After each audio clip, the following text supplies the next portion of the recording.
بسم اللہ الرحمن الرحیم۔ السلام علیکم ورحمۃ اللہ وبرکاتہ۔ حضرت جابر بن عبداللہ انصاری رضی اللہ تعالیٰ عنہ کی روایت ہے کہ ایک انصاری نوجوان نے اسلام قبول کیا جس کا نام صلبہ بن عبد الرحمن تھا۔ یہ انصاری نوجوان رسول اللہ صلی اللہ علیہ وآلہ وسلم کی خدمت کیا کرتا تھا۔ ایک دن رسول اللہ صلی اللہ علیہ وآلہ وسلم نے ان کو کسی کام سے باہر بھیجا تو انہوں نے گزرتے ہوئے ایک انصاری کے گھر میں جھانک لیا اور گھر کے اندر عورت غسل کر رہی تھی۔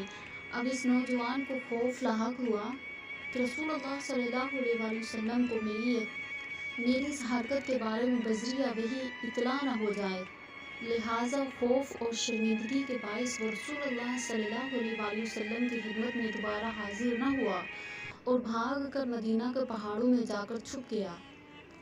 جب اس کو غائب ہوئے 40 روز گزر گئے تو حضرت جبرائیل علیہ السلام حاضر ہوئے اور فرمایا، اے محمد صلی اللہ علیہ وآلہ وسلم، آپ کا رب آپ کو سلام کہتا ہے اور یہ کہ آپ کی امت کا ایک شخص ان پہاڑوں کی اوٹ میں چھپا مجھ سے پناہ مانگ رہا ہے۔ رسول اللہ صلی اللہ علیہ وآلہ وسلم نے حضرت عمر فاروق رضی اللہ تعالیٰ عنہ اور حضرت سلیمان فارسی رضی اللہ تعالیٰ عنہ سے فرمایا کہ تم دونوں جاؤ اور اس صلبہ کو تلاش کر کے میرے پاس لے آؤ۔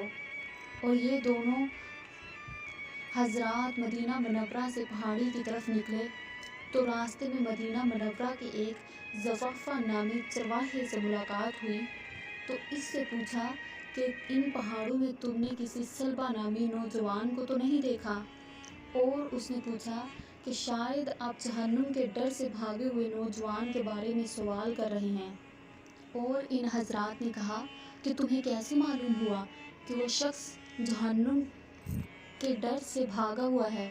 تو اس نے کہا، وہ اس لیے کہ جب آدھی رات گزرتی ہے تو اپنی پیشانی پہ ہاتھ رکھ کر پہاڑوں کے دامن سے نمودار ہو کر اس طرح صدا لگاتا ہے کہ میری روح کو بھی روحوں میں قبض کر لیتا اور میرے جسم کو جسموں میں، اور مجھے فیصلے کے دن کے لیے مؤخر نہ رکھنا۔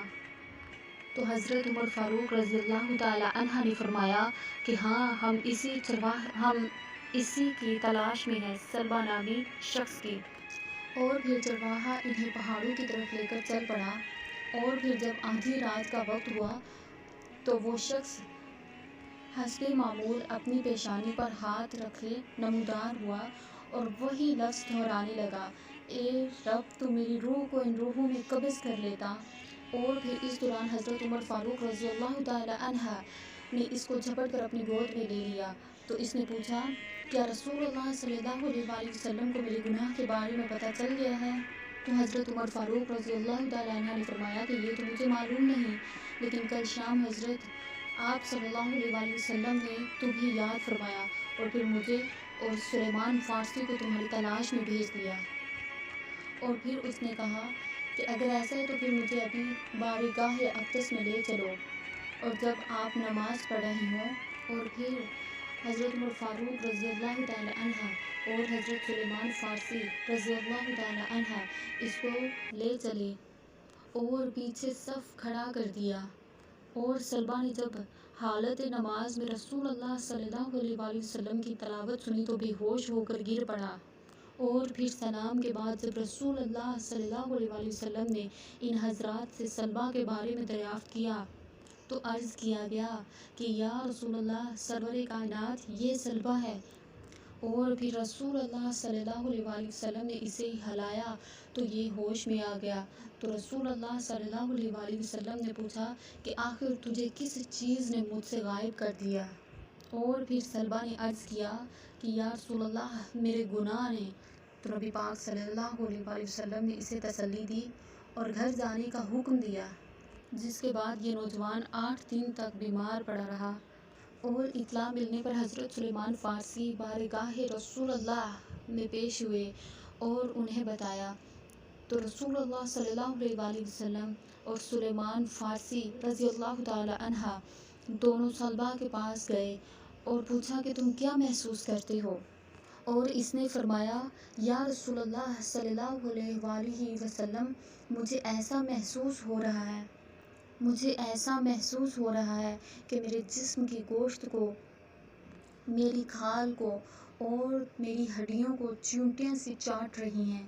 اور پھر سرور کائنات صلی اللہ علیہ وآلہ وسلم نے فرمایا کہ اگر تمہاری کوئی خواہش ہو تو ہمیں بتاؤ۔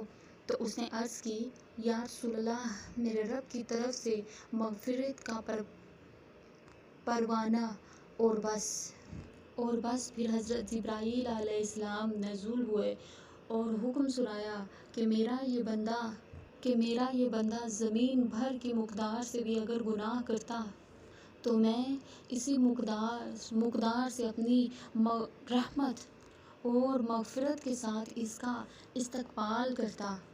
اور پھر جب رسول اللہ صلی اللہ علیہ وآلہ وسلم نے اللہ کا یہ پیغام سلمہ کو سنایا تو سلمہ نے چیخ کے ساتھ اپنی جان دے دی۔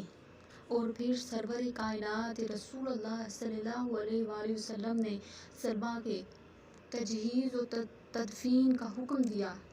اور پھر نماز جنازہ کے بعد جب اسے لے کر نکلے تو ہم نے دیکھا کہ رسول اللہ صلی اللہ علیہ وآلہ وسلم بڑی احتیاط کے ساتھ پورا پاؤں زمین پر رکھنے کی بجائے صرف اور صرف پنجوں کے ساتھ چل رہے تھے۔ اور پھر جب تدفین کرنے کے بعد سرور کائنات رسول اللہ صلی اللہ علیہ وآلہ وسلم سے اس کی وجہ پوچھی گئی تو رسول اللہ صلی اللہ علیہ وآلہ وسلم نے فرمایا کہ قسم ہے اس ذات کی جس نے مجھے سچا نبی بنا کر بھیجا کہ سلمہ کے جنازے کے ساتھ چلنے کے لیے آسمان سے اتنے فرشتے نازل ہوئے ہیں کہ آج زمین پر پاؤں رکھنا بھی مشکل ہو گیا تھا۔ سبحان اللہ۔